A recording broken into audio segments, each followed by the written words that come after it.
அடுத்து பாருங்க, இன்னும் 3 வரிகள் இருக்கு. இந்த 3 வரிகளையுமே நம்ம என்ன செய்ய போறோம்? இன்னைக்கு ஹரக்கத் செல்லாம தான் ஃபாலோ பண்ண போறோம். சொல்லுங்க. சு, ச, ஷி, ச, ஷி, சு, லு. நெக்ஸ்ட் வேர்ஸ் பாருங்க. ல, லி, ல, லி, லு, நு, நீ, நெ. லாஸ்ட் வேர்ஸ் பாருங்க. நீ, நோ, நெ, அ, இ, உ, இ, உ, அ. இதுல ஒரு குறிப்பு தெரிஞ்சுக்கணும். நம்ம எழுத்துக்கள் சொல்லும் பொழுது ஹம்சா அப்படின்னு தானே சொல்றோம். அப்ப ஏன் ஹம்சா ஜபர் ஹான்னு வரல? யோசிப்போம் தானே. என்னன்னா, அலிஃபும் ஹம்சாவும் உச்சரிப்புல வேற வேற. ஆனா அதோடைய உச்சரிப்பு நம்ம சொல்லும் பொழுது உங்களுக்கு வித்தியாசங்கள் தென்படும் இல்லையா? அ அ அப்படிதான் வரும்.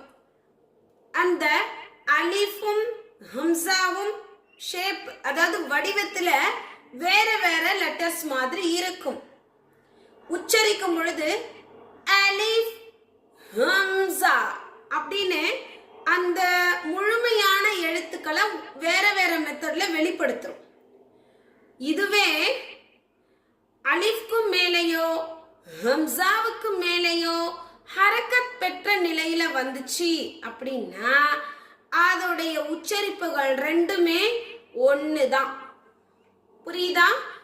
அலிஃபும் ஹம்சாவும் அதை நம்ம உச்சரிக்கிறோம் இல்லையா, அந்த வார்த்தை முழு வார்த்தை அது வேற வேறையா சொல்லுவோம். அதோடைய வடிவத்திலையும் அலிஃபும் ஹம்சாவும் வேற வேற. ஆனா ஹரக்கத் பெற்ற நிலையில வந்துச்சு, ஜபரோ, ஜேரோ, பேஷோ, தன்வீனோ, தோசேரோ, தோ பேஷோ, சுக்குனோ இதெல்லாம் வந்துச்சு அப்படின்னா அதோடைய உச்சரிப்பு மாறுபடும். ஓகேவா? எப்படின்னா, இப்போ ஹம்சா ஜபர் ஹான்னு சொல்ல மாட்டோம், ஹம்சா ஜபர் அ. இதுவே இந்த ஹம்சாவுக்கு சுக்குன் வச்சா வேற உச்சரிப்பு வரும். அது சட்டம் பேரே ஹம்சா சுக்குன் சட்டம். அது நம்ம போக போக கற்றுக்கொள்வோம். நல்லா புரிஞ்சுக்கோங்க. இது வடிவத்துல வேற வரும், முழுமையா அந்த வார்த்தையை சொல்லும் பொழுது வேற வரும்.